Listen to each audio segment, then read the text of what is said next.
ఎలా డిఫరెన్షియేట్ చేస్తారు ఫ్రెండ్కి బెస్ట్ ఫ్రెండ్కి? ప్రపంచం అనేది ఎంత చిన్నగా ఉంటే బయటి ప్రపంచం అంత అందంగా కనిపిస్తుంది నా అభిప్రాయం. నా లైఫ్లో బెస్ట్ ఫ్రెండ్స్ అంటే చిన్నప్పటి నుంచి కీర్తి అని, తర్వాత స్కూల్ మేట్స్ ఉన్నారు, ఉమేష్, శివరామ్, చాలామంది ఉన్నారు. కాకపోతే ఏంటి అంటే నేను ఎప్పుడూ ఒకటి చెప్తుంటాను నా ఫ్రెండ్స్కి, కొత్తగా ఏదైనా సాధించాలి అని నీ మైండ్లో ఉంటే ఒక మిత్రుని సంపాదించు.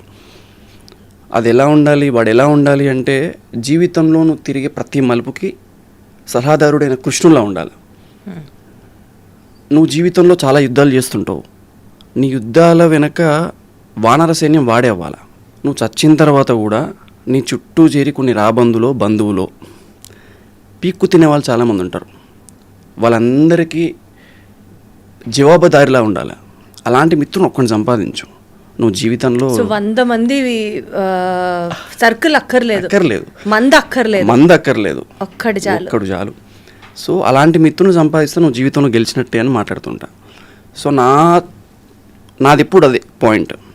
చాలా చిన్న సర్కిల్ నాది, చాలా అందమైన సర్కిల్.